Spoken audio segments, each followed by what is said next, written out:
So, eto na mga pre. Talagang itong mga miyembro ng INC ay talagang mga agresibo. Hindi man po lahat, pero karamihan ng mga sumusuporta kay Digong ay mga agresibo handang pumatay. Alam nyo ba mga pre, na itong si Pebbles Talakera ay talagang pinaghahanap na di umano, no? Dahil ipapapatay, papatayin itong si Pebbles Talakera, no? Oo. Merong isang INC na galit dito kay Pebbles. At alam nyo ba, itong si Pebbles ay tad-tad na po ng, kumbaga, hindi ko lang Englishin, baka makaintindi yung YouTube, maintindihan tayo eh.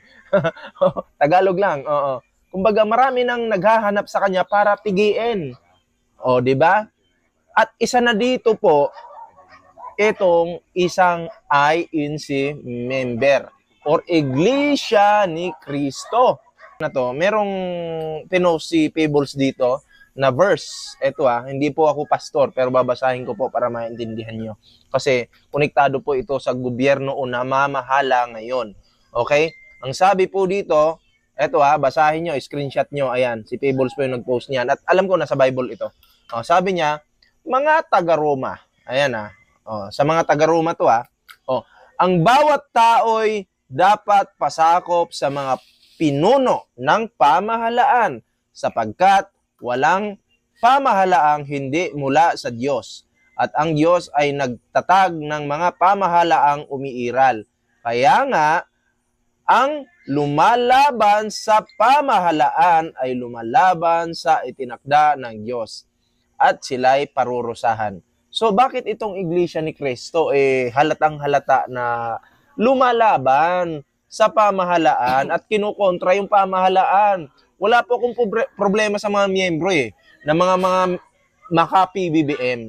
Pero pag usapang Iglesia ni Cristo na at usapang verse, ayan yung verse hindi ako yung gumawa niyan. Eto, nasa Biblia yan. So, ang may mali po dito, ang Iglesia ni Cristo. Manalo. Ayusin mo nga yung mga tao mo manalo.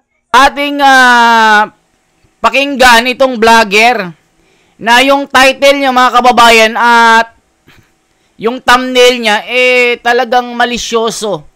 INC, ipapapatay si Pebbles. May question mark. Talagang sure ball na nila na Iglesia ni Cristo daw. Kayo ba na mga vlogger na nag-aakusa sa Iglesia ni Cristo, kayo ba'y masusing nag-imbestiga?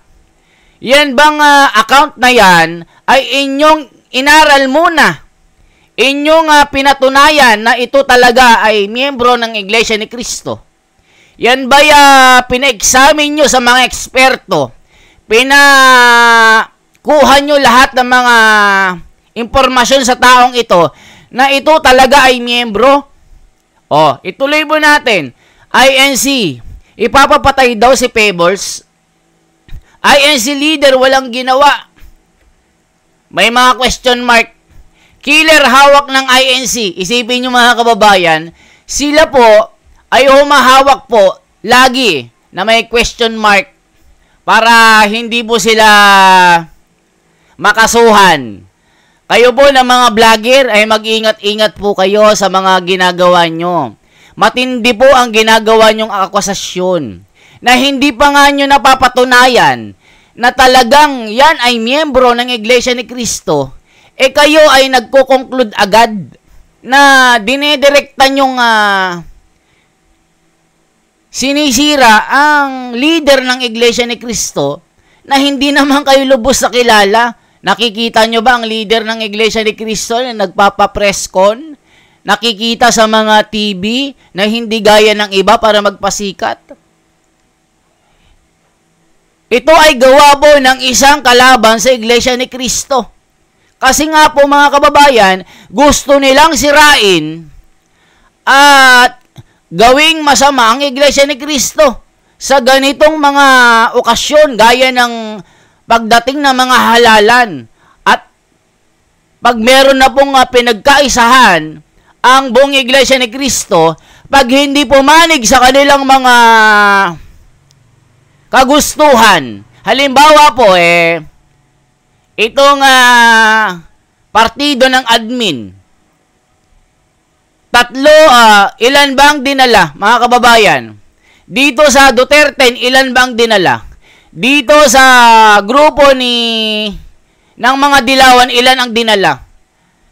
Bawat partido ay may dinala ang Iglesia ni Cristo na hindi po matanggap ng iba, mga kababayan, na ngayon, patuloy po nilang sinisiraan ang pagkakaisa ng Iglesia ni Cristo. At sinasabi pa nila, nagkakagulo daw sa loob ng Iglesia ni Cristo. Good morning mga kababayan. Ito na naman po ang ating pag-uusapan. Matindi na naman itong viral post ng isang vlogger na si Pebbles Talakera, mga kababayan.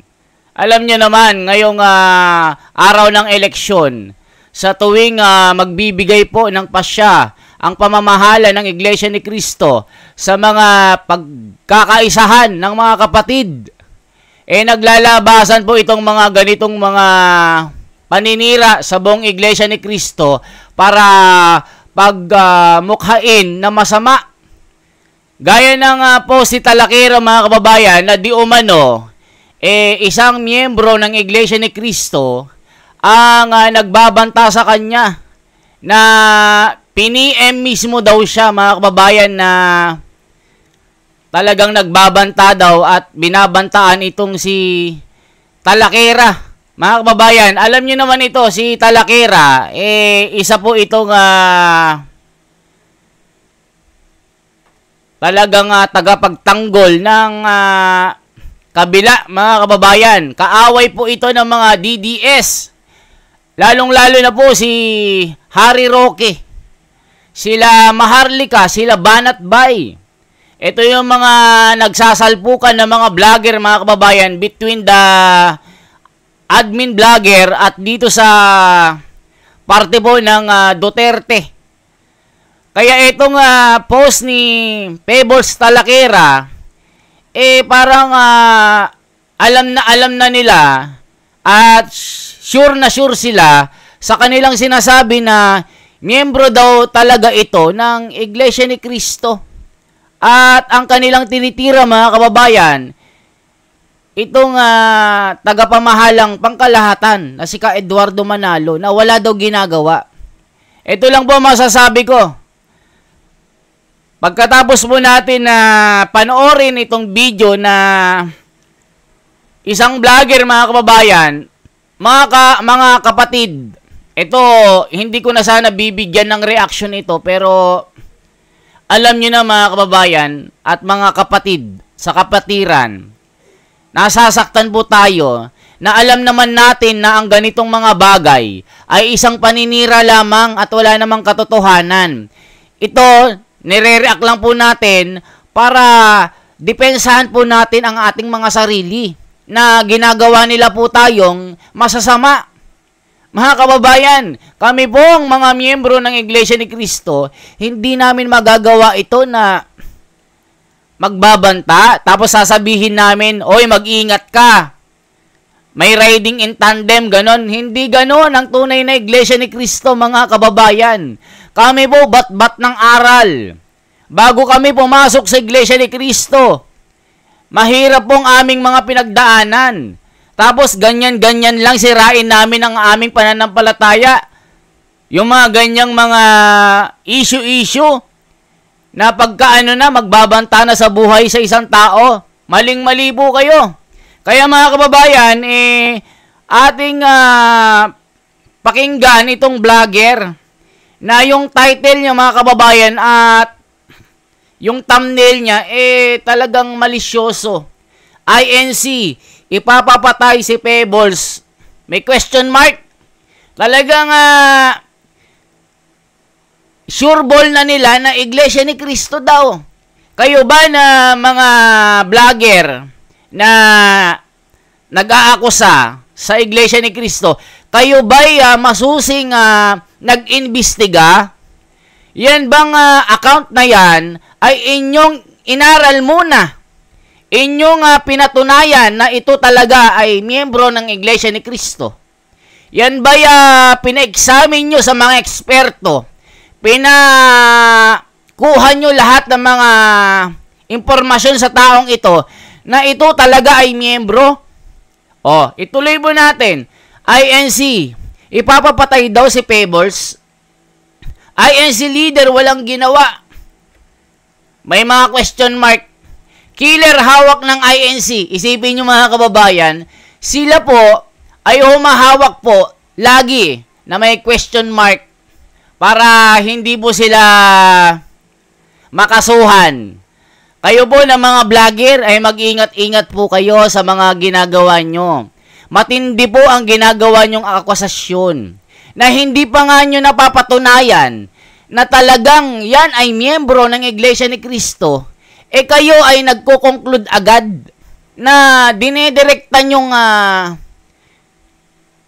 sinisira ang leader ng Iglesia ni Cristo na hindi naman kayo lubos sa kilala. Nakikita nyo ba ang leader ng Iglesia ni Cristo na nagpapa-press con?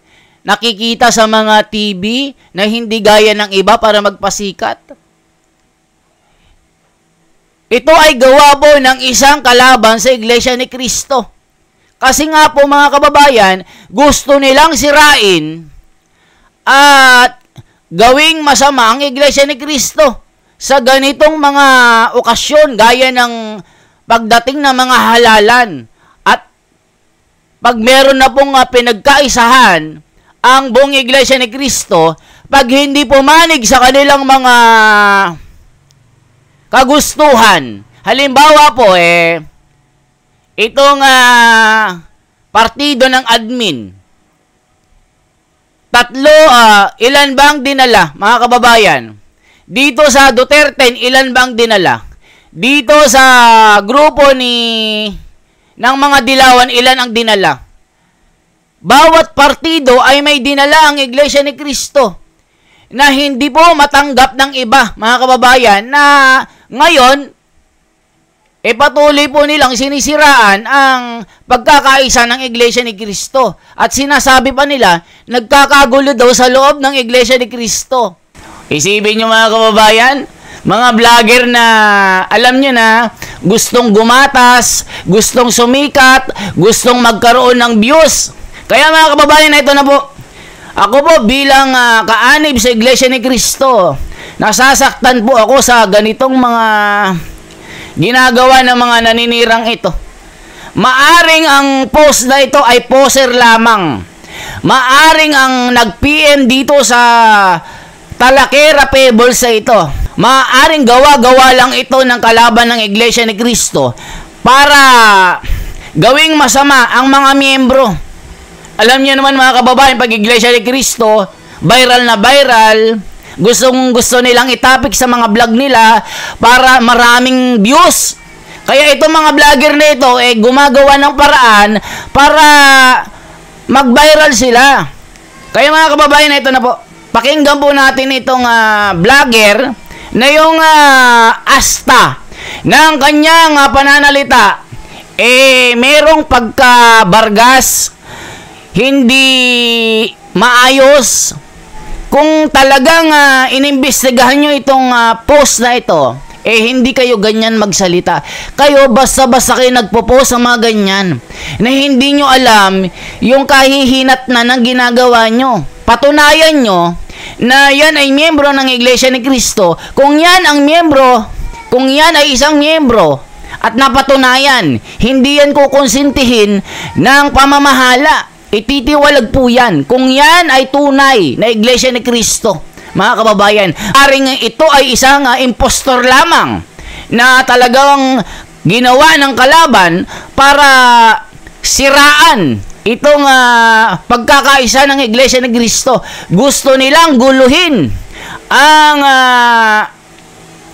kaayusan sa buong Iglesia ni Cristo para maipakita nila sa buong mundo na masama ang Iglesia ni Cristo. Kaya mga kababayan, na ito na po. Pakinggan po natin.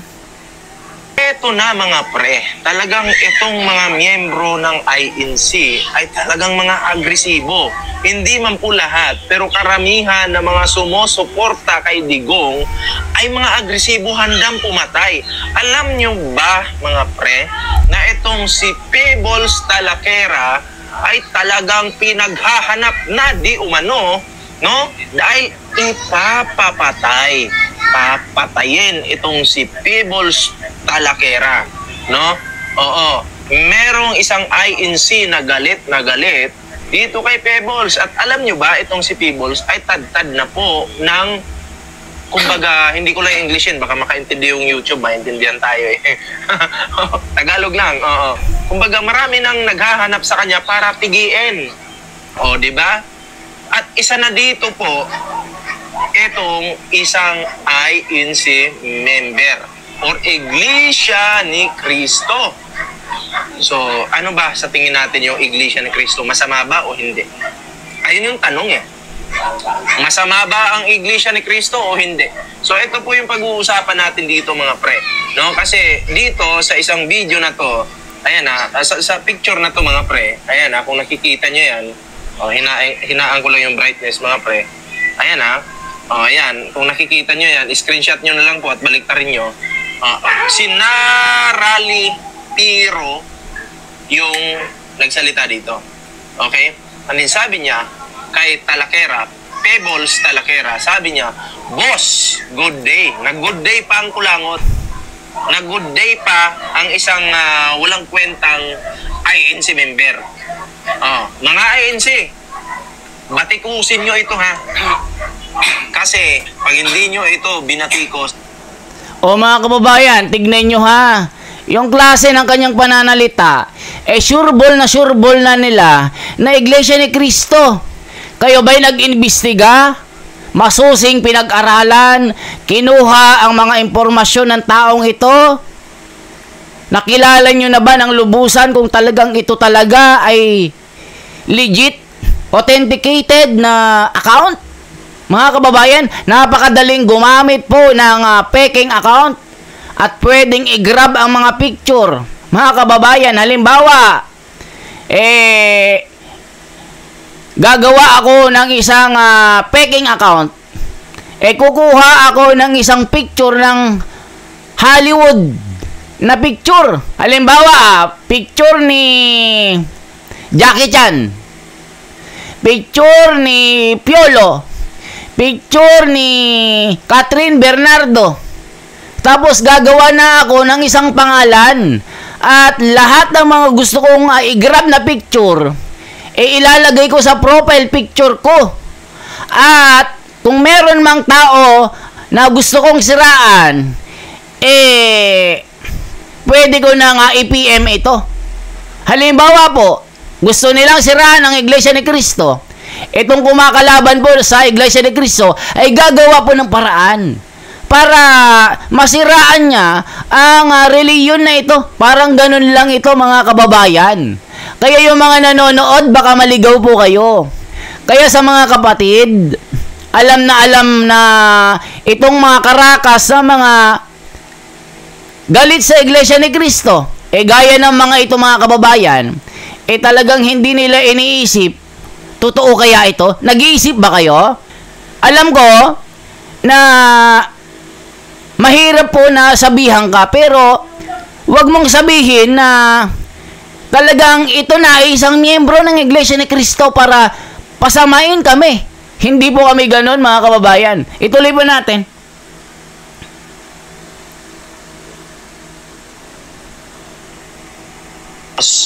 Bias kayo.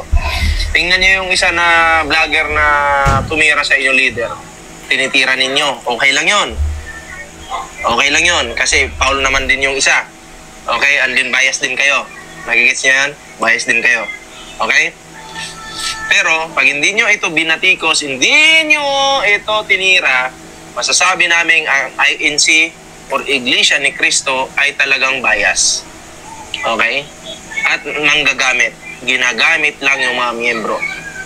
Alam ko, merong mga miyembro dyan sa INC na talagang solido sa leader at syempre sa sa administrasyon. Hati yan eh. Hati yan. Okay? Pero tandaan po natin, bago ko balikan ang video na to, yung topic na to, merong pinost si Peebles dito. Ayan po. Verse. Ito hindi po ako pastor, pero babasahin ko po para maintindihan nyo. Kasi konektado po ito sa gobyerno o namamahala ngayon. Okay. Ang sabi po dito, ito basahin nyo, screenshot nyo, ayan. Si Peebles. Okay, sige. Sige lang. Sabi niya, mga taga-Roma, ayan sa mga taga-Roma to ang bawat tao'y dapat pasakop sa mga pinuno ng pamahalaan sapagkat walang pamahalaang hindi mula sa Diyos at ang Diyos ay nagtatag ng mga pamahalaang umiiral. Kaya nga, ang lumalaban sa pamahalaan ay lumalaban sa itinakda ng Diyos at sila ay parurusahan. So bakit itong Iglesia ni Cristo halatang halata na lumalaban sa pamahalaan at kinukontra yung pamahalaan? Wala po akong problema sa mga miyembro ng mga maka-PBBM.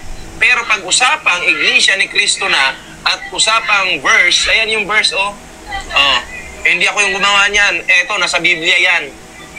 So, ang may mali po dito, ang Iglesia ni Cristo. Oba, ang galing niya Ang galing mo, Brad Manalo? Ipakinis mo muna yung mukha mo, Brad. Sinasamba dito? Si Manalo ba? Tignan nyo. Ako'y nananawagan sa'yo, Manalo Ayusin nyo yung gusto. Tignan mo, napakayabang ng taong ito. Nagbabanta na, gusto nang pumatay ng tao. Brad, ipakinis mo muna yung mukha mo. Oo. Ang papatayin itong nagdidepensa kay Pangulong Bongbong Marcos. Mali na yan. Di ba? Manalo, pakiayos ng Aba, ang galing ang galing kasi ang sabi dito ng taong ito, mapukus na tayo dito. Si Narali Piro, ang sabi niya, boss, good day. Nilolocate na location mo, ingat ka. Drive-by shooting. Anong ibig sabihin ng nilolocate na yung location mo? Hinahanap na kung saan ka nakatira, saan ka banda. Ano itong drive-by shooting? Sa pagkakaintindi ko, magdadrive ka tapos raratrating ka. Yun lang naman, yung pagkakaintindi ko dyan. Diba? Basic lang naman. Pero, diba, ito ba yung mindset ng mga Iglesia ni Cristo? Puta, kriminal? Diba? Kaya ako po, hindi po. Ayan mga kababayan, tignan nyo. Meron na agad silang output. Meron na agad silang konklusyon na itong nag-PM na ito, Iglesia ni Cristo agad mga kababayan. Hindi ba sila nag-iimbestiga? Kagaya rin kayo ng mga vlogger na si Epifanio Labrador na hindi mo na nag-iimbestiga. Basta banat ng banat. Ako wala akong problema sa inyo, Brad. Kasi yung tono ng pananalita mo, Brad, parang parang nanunulsul ka na gusto mong paniwalaan o paniwalain ang mga viewers mo na yang nag-PM kay Pebbles Talakera talagang miyembro ng Iglesia ni Cristo. Sa tingin mo, ang tunay na Iglesia ni Cristo ay gagawa ng ganyan? Na basta-basta ipapaalam na lang ng ganyan? Hoy, ganito, ganyan. Gaya ng sinasabi mo na nag-PM kay Pebbles na nagbabanta. Sa tingin mo, gagawin ng isang tunay na Iglesia ni Cristo yan? Mag-isip-isip kayo, boy. Mag-isip-isip ka, boy. Kasi yung pananalita mo, iba makautos ka sa pamamahala ng Iglesia ni Cristo. Akala mo, confirm na talagang yan ay miyembro at talagang sasabihin mo pa, makaganito-ganito ka. Alam mong ginagalang yan sa buong mundo, yung leader ng Iglesia ni Cristo. Respetado yan ng bawat tao. Mga politiko na kahit sino, bawat kaharian, talagang nire-respeto ang aming leader. Pero ikaw, makaturo ka, akala mo. Tignan nyo mga kababayan ng mga ito, meron agad silang mga konklusyon na Hindi ba nila napapatunayan na Iglesia ni Cristo ito? Kung nag-iisip kayo, kayong mga, alam nyo na, mga pera-pera lang din ang mga ito eh. Gusto lang humakot ng views, gusto lang umakot ng atensyon. Pag Iglesia ni Cristo, viral ito, nako! Nagiging mukhang dolyares na yung mga mukha nila. Ay, pera na naman ito, boy! Kwartahan natin ang Iglesia ni Cristo, gatasan natin. May viral na naman, sulsulan natin ito. Kahit wala pa silang mga matibay na ebidensya, gaya ni Epipanyo, Labrador, Aling Marie, yung Marites na matanda, binastos ang Iglesia ni Cristo eh. Kaming mga Iglesia ni Cristo, isa po kaming napangaralan ng tunay na doktrina sa loob ng Iglesia ni Cristo. Kami po'y sumusunod sa mga batas. Kami po'y isa ring Pilipino na kagaya nyo, na pag may mga ganyang issue na, talagang galit na galit kayo. Isa lang naman ang mga punto de vista ng mga ito eh. Yung lumabas na pasya ng pamamahala, yung mga pinili na mapapalad na politiko, question nila mga kababayan bakit sila daw? Ganito, ganyan, nagkamali ang Iglesia ni Cristo sa mga pagpili ng mga politiko. Aba, marurunong pa kayo? Marurunong pa kayo sa namamahala ng Iglesia ni Cristo na maayos na pinamumunuan ang buong Iglesia ni Cristo sa Pilipinas, pati sa buong mundo, mga kababayan. Ang Iglesia ni Cristo nasa 187 countries and territories. Tignan nyo mga kababayan, paano maayos sa pinamumunuan. Ibig sabihin, ang aming pinuno, matino, hindi korap. Tumingin po kayo sa mga paligid nyo. Naglalakihan ng mga gusali ng Iglesia ni Cristo, malilinis. Kada linggo, 4 na kapilya na naglalakihan ang tinatayo. Mga kababayan, tumingin kayo sa Philippine Arena na pinagmamalaki ng bawat Pilipino. Ikaw ba?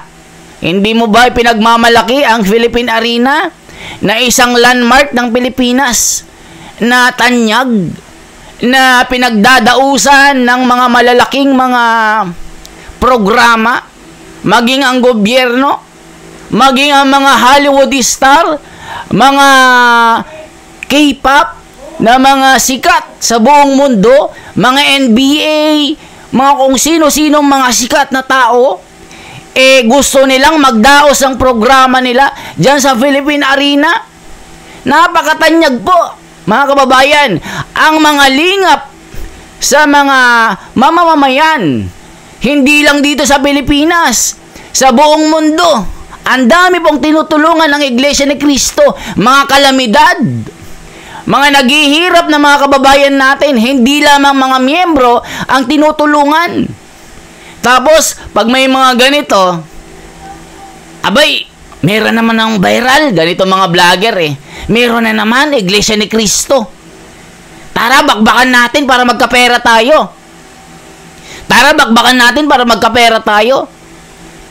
Ito namang mga kalaban ng Iglesia ni Cristo, mga, alam nyo na, yung mga sumama ang loob, na hindi na pagbigyan yung gusto nila, na yung expectation nila sa pasya ng pamamahala, hindi tumugma sa kanilang kagustuhan. Kaya ito, galit na galit ang mga ito. Gawain ito ng mga kalaban ng Iglesia ni Cristo para gawin na masama ang imahe ng Iglesia ni Cristo at siraan ang pagkakaisa sa loob ng Iglesia ni Cristo. Mga kababayan, ganun na. Hindi na yan bagong bagay sa amin. Panahon pa ng mga apostol, panahon pa ng mga panganay, noong unang mga siglo, ganyan na ang ginawa kay Kristo. Ganyan na ang ginawa kay Hesus Kristo, na nagtatag ng unang Iglesia ni Cristo. Dahil ang ulo ay si Kristo, ang katawan ay ang iglesia. Anong ginawa ng mga kalaban ni Kristo? Nilait siya. Ginawan siya ng mga kwento na kung ano-ano para siraan ang pangalan ni Kristo. Pinako siya sa krus. Pinagmukha nilang masama si Kristo. Yung mga kalaban nung, alam nyo na, ganyan din ang ginagawa nila sa iglesia ni Kristo.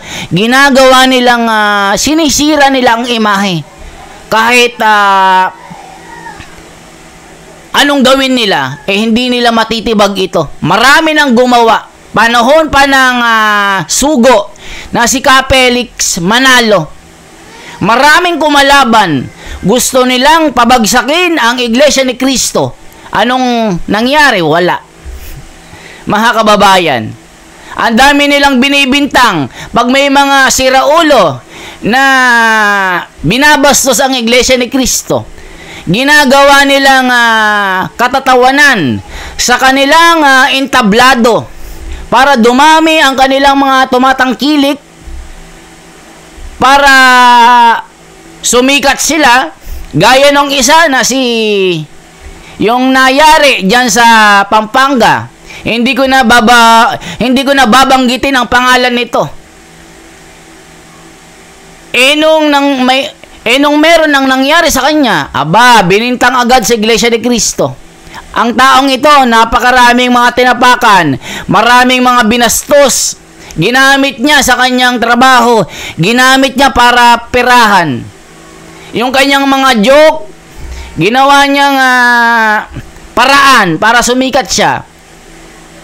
Tignan niyo mga kababayan. Ngayon naman, ito na naman si Pebbles sa Talakera, binabantaan daw. Dahil sa kanyang post lang na ganon. Ano sa tingin mo sa mga iglesia ni Kristo? Mababang uri, walang pinag-aralan, barbaric? Kami pong mga iglesia ni Kristo ay batbat ng aral, masunurin. Bago ka makapasok sa iglesia ni Kristo, hindi basta-basta. Susubukin ka ng 6 na buwan. Hindi lang 6 na buwan yung pagsubok na pagdadaanan mo bago ka maging tunay na iglesia ni Kristo. Mahirap pong makapasok dito. Tapos, ganyan lang. Halimbawa, yung isang miyembro, PPM yung nagsabi lang ng ganyan, na kung ano-ano na paninira, tapos nung gumagawa kasi kayo ng sarili nyong anino, alam nyo yung mga isip nyo, gumagawa po kayo ng takot sa sarili nyo. Diba? Parang paglingon mo, uy, meron ng kalaban. Hindi na kayo matahimik. Sabi nga nung iba, ayon na rin ito sa mga naka-experience, mga kababayan. Guluhin mo na ang lahat. Awayin mo na lahat. Wag lang iglesia ni Kristo. Alam nyo kung bakit? Ang iglesia ni Kristo kasi, mga kababayan, ayon sa aming pananampalataya, meron itong tunay na Diyos na nagbabantay. Sa totoo lang. Sa dami ng mga religion dyan na nagkalat, na nagpapanggap na mga bulaang propeta, na pinaniniwala nila ang kanilang mga miyembro na sila ay mga the Son of God. Sila ay mga Diyos. Pero ibahin nyo ang iglesia ni Kristo, mga kababayan.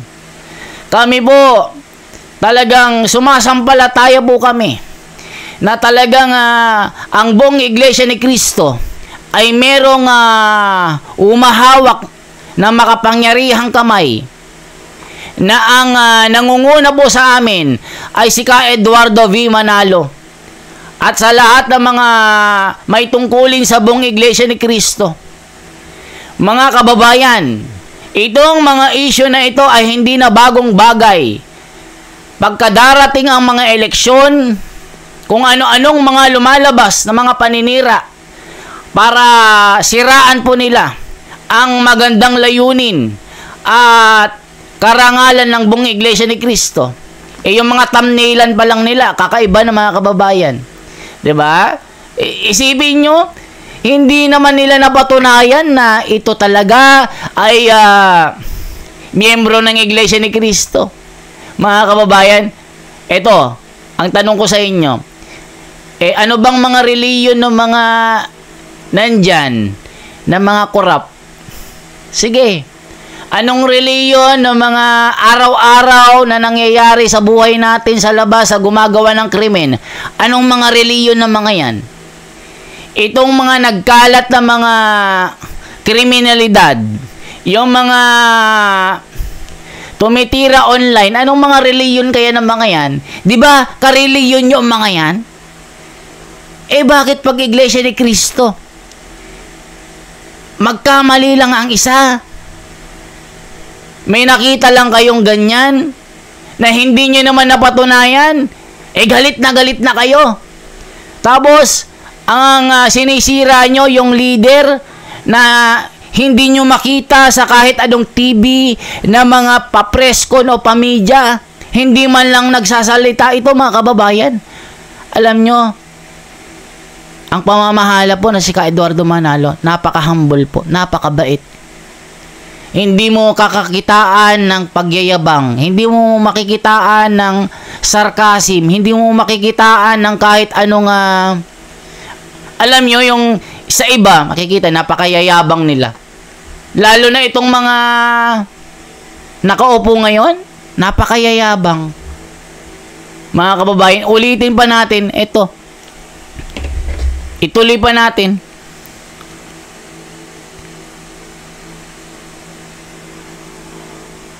Po ako na hindi na po ako naniniwala dito sa Iglesia ni Cristo kasi kahit yung net 25 na yan, baliktad din yung utak. Tandaan nyo.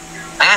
Baliktad din yung utak. Yung kinakampihan ba naman, yung pumapatay ng tao, bakit si Manalo hindi ito binabara? Kung talagang mahal mo yung relihiyon ninyo, yung mga tao nyo na ayaw yung maligaw, no?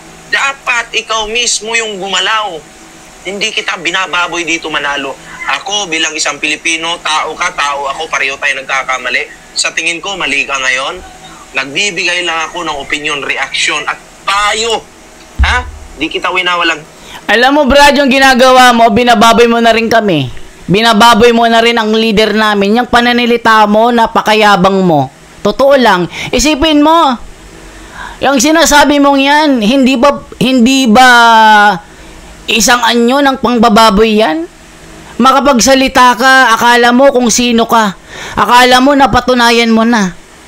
Akala mo makapagsalita ka, akala mo kung sino ka. Tignan mo makapag-react. Talagang ini-insist na niya na makasalanan ang buong Iglesia ni Cristo. Pati net 25 tinitira. Kumakampi daw sa pumapatay ng tao.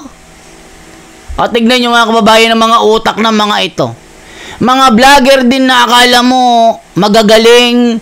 Yung isip nila akala mo mga ano sila, mga untouchable. Ikaw boy, hindi kita inaano ha, pero yung pagsasalita mo, isa ka ring kabilang sa mga tanga at bobong vlogger. Kagaya mo din si Epifanio Labrador. Kagaya mo rin sila Aling Marie. Ibig sabihin, kayo pwedeng mag-react. Kami hindi pwedeng mag-react sa inyo. Kayo pwede niyong sabihin kahit ano. Kami hindi pwedeng mag-react sa inyo. Ano? Kayo ang mga tama at kami ang mga mali. At sasabihin mo, kinakampihan ang mga kriminal? Sino ang hindi kriminal? Kasi ayaw nila si Duterte, mga kababayan. Ang nag-iisang leader ng Pilipinas na naging presidente na merong bayag, merong kamay na bakal, ginawa lang ang kanyang trabaho para maging malaya ang mga Pilipino, maging matiwasay, maging maganda ang pamumuhay, lalong-lalo na ang mga susunod na henerasyon, maging ligtas pag-uwi nila sa kanilang mga bahay sa kahit anong itinakdang oras. Ngayon, makakauwi ka ba ng ligtas ngayong panahon na ito? Pati yung mga dayuhan, lalong-lalo sa Boracay, isang araw pa lang sa Pilipinas, nagbakasyon lang sa Boracay, nabiktima na ng isang adik. At nakita nilang doon sa bakanteng lote na wala ng buhay at tad na ng tama sa likod. Ito ay biktima ng isang karahasan ng mga rapist. Isipin nyo mga kababayan. Nung panahon ni Tatay Digong, wala pang 24 hours. Alam nyo na, ang mga kriminal na yan, goodbye papa, goodbye mama. Yan po. Ang mga lingwahe ng mga kriminal ay lingwahe din ni Tatay Digong. Kaya believe din ako kay PRRD. Kahit palamura ito, mga kababayan. Anong masasabi nyo? Ituloy pa natin.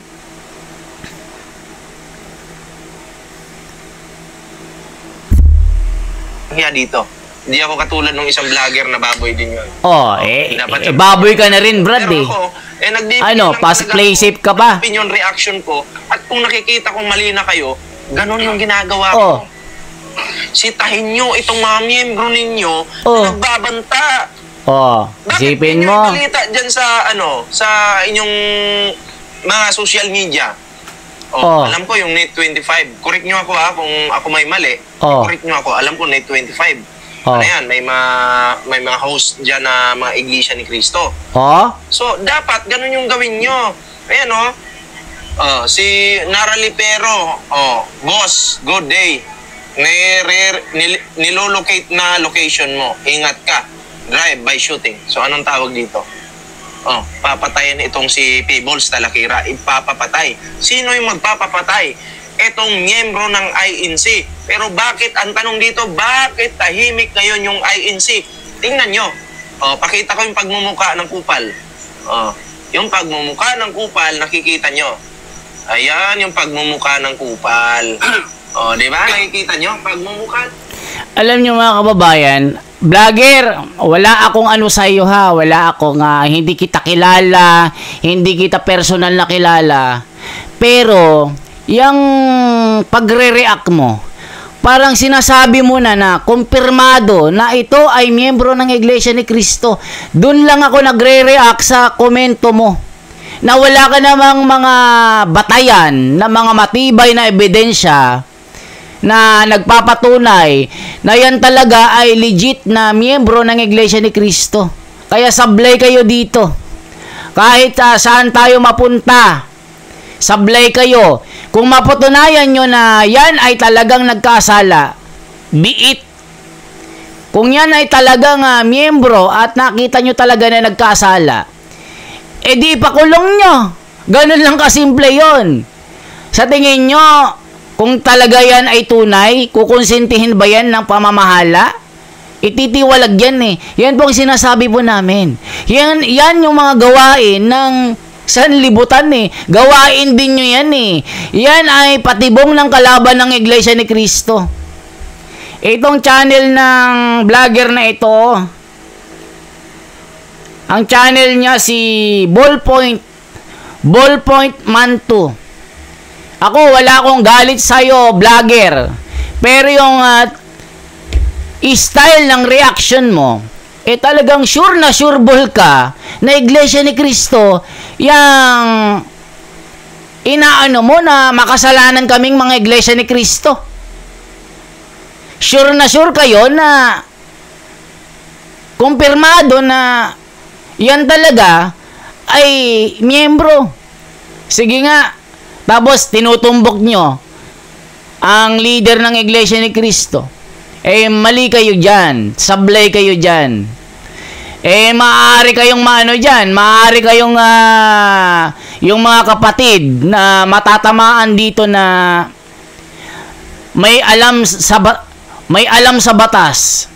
Pag-aaralan itong mga sinabi nyo.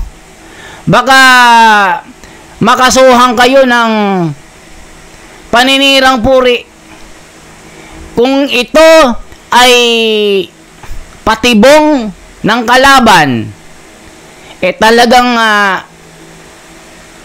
makakasuhan po kayo. At talagang pag lumalabas po mga ganitong araw na mga eleksyon, lumalabas ang mga paninira. Kaya kayong mga vlogger, ayusin nyo ang reaction nyo. Ako wala akong personal na ano sa inyo kasi hindi ko naman kayo kilala at di naman kayo kilala. Okay? Kaya mga kababayan, kayo na ang magpasya. Mga kapatid, anong masasabi nyo dito sa mga lumalabas na issue ngayon? Dahil hindi tumugma sa kanilang mga prediksyon, yung kagustuhan nila sa pasya ng pamamahala, yung naglalabasan na paninira ay patibong ng kalaban. Alam na yan mga kababayan. Yan ang kanilang style para guluhin nila ang Iglesia ni Cristo, pero hindi nyo makakaya ang Iglesia ni Cristo. Hanggat nasa katwiran ng Iglesia ni Cristo, hindi kayo magtatagumpay. Kahit anong gawin nyo, napakarami nang nagtangka gibain ang pagkakaisa ng Iglesia ni Cristo, hindi kayo magtatagumpay. Kasaysayan na po yan, history na yan. Pag lalo nyong ginugulo ang Iglesia ni Cristo, lalong tumitibay yan. Sinasabi ko sa inyo, lalong tumitibay, lalong umaapoy ang damdamin, lalong nagtutumibay ang mga kapatid. Yung mga ganyang style, hindi sapat yan para mapabagsak nyo ang tunay na Iglesia ni Cristo. Kaya mga kababayan at mga kapatid, anong masasabi nyo dito? Mabuhay po. Salamat sa inyong pakikiisa at pagkokomento. Sana po manaig ang katwiran. Sana po itong issue na ito, kung mapatunayan na ito talaga ay miyembro, di pakulong nyo. Ganun lang kasimple. Pero pag hindi nyo mapatunayan itong sinasabi nyo, napakaraming mga kapatid na abogado na maghahabla sa inyo, sa totoo lang. Kaya mga kapatid, huminahon po kayo. Nag-react lang po tayo. Kasi syempre, parte po tayo ng katawan. Kung ano ang sakit ng kahit anong parte ng katawan, sakit na ng lahat. Ganyan po mga kababayan. Nasasaktan po tayo sa mga ginagawa ng mga ito. Salamat po ng marami. Once again, ako si The Wonder sa Philippines. Laging nandito para ibahagi sa inyo ang mga balita na makabuluhan. Mabuhay po. At sana po igalang po natin kung ano ang naging pasya ng pamamahala ng Iglesia ni Cristo. Labag man ito sa inyong kalooban, wala na po kaming magagawa. Ito ang susundin ng bawat miyembro na kasapi sa Iglesia ni Cristo. Dahil ito ang nasusunod. Ito ang doktrina na pinagtibay ng pamamahala ng Iglesia ni Cristo. Mabuhay po. Salamat po ng marami mga kababayan.